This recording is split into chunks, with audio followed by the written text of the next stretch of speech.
ராசி மற்றும் லக்னக்காரர்களுக்கு இந்த ஆகஸ்ட் மாத பலன்கள் எப்படி இருக்கு? ஆல்ரெடி கும்பம் எடுத்துக்கிட்டீங்க அப்படின்னா நிறைய தொழில் முயற்சிகள், தொழில் அப்கிரேட் பண்ணிருப்பீங்க, நிறைய பிரான்ச்சஸ் ஓபன் பண்றது.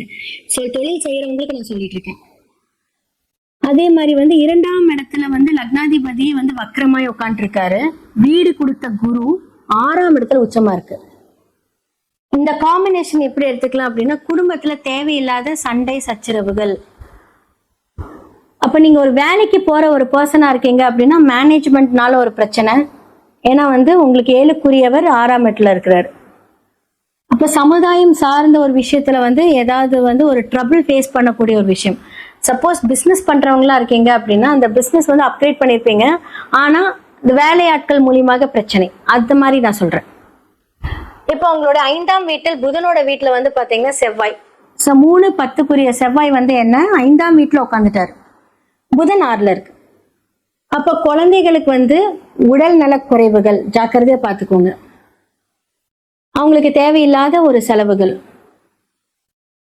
அதே மாதிரி பாத்தீங்க அப்படின்னா உங்களுடைய 4-9 அப்படின்னு சொல்லக்கூடிய தாயாரும் இருக்கட்டும் தந்தையாரும் இருக்கட்டும் நீசமா இருக்காங்க.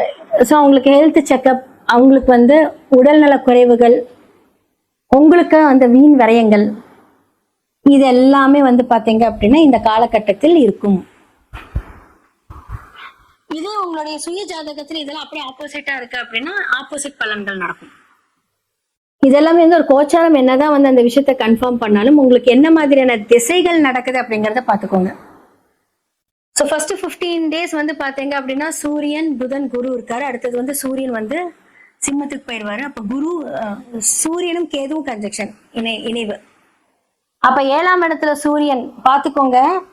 இந்த மாதிரியான காம்பினேஷன் பாத்தீங்க அப்படின்னா ரொம்ப ரொம்ப ஒரு ஹெக்டிக்கான ஒரு காம்பினேஷன் தான். ஏன்னா நீங்க உலகளாவிய விஷயங்கள் பாத்தீங்கன்னா திருப்பி சூரியன் கேது இணைவராரு, ராகு இருக்காரு.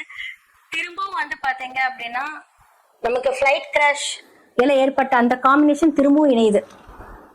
திரும்பவும் பெரிய என்ன சொல்றது, இது அதே இடத்த குருவும் பாத்தீங்க அப்படின்னா அந்த பார்க்குது இல்லையா.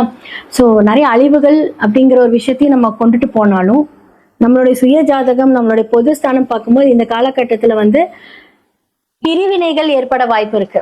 நிறைய பேருக்கு பாத்தீங்கன்னா மனைவியிடம் சண்டை போடுறது, அதனால பிரிவினை, கணவரிடம் சண்டை போடுறது, அதனால பிரிவினை. ஏன்னா உங்களோட லக்னத்துல இன்னும் ராகு உட்காந்து இருக்காரு. ராகு டிசம்பர்ல மாற வரைக்குமே என்ன சொல்றது, அந்த கற்பனையான ஒரு விஷயங்கள், ஓவர் திங்கிங்ல கொஞ்சம் கண்ட்ரோல் பண்ணிக்கோங்க. உண்மையாலுமே சொல்றேன், அதுல இருந்து மட்டும்தான் உங்களால விடுபட முடியும். ஓவர் திங்கிங்னால என்ன ஆகும் அப்படின்னா உங்களுடைய ஆப்போசிட் சைடு, உங்களோட பிசினஸா இருக்கட்டும், உங்களுடைய மனைவி கணவரா இருக்கட்டும், சமுதாயம் சார்ந்த ஒரு விஷயங்கள் மூலியமாக பாதிப்புகள் ஏற்படாம தவிர்த்திருக்கலாம். நிறைய பேருக்கு கும்பத்துக்குள்ள வேலையே ஒரு பெரிய பிரச்சனையா மோஸ்ட்லி அவங்க பிசினஸ் பண்ணணும் தான் நினைப்பாங்க.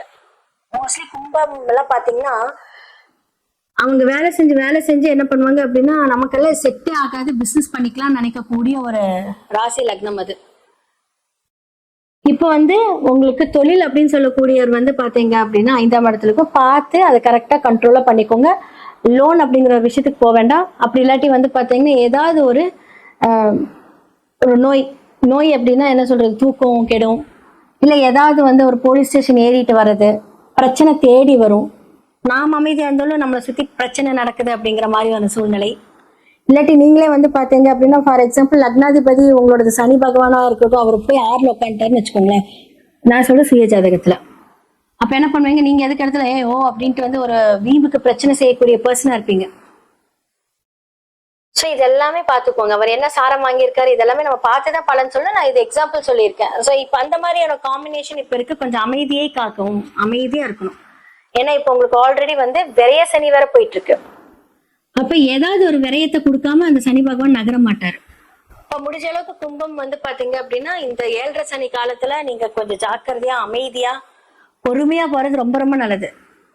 சனி பகவான் ஒரு விஷயத்த கொடுத்துட்டாருன்னா ரொம்ப நல்லா இருக்கும்.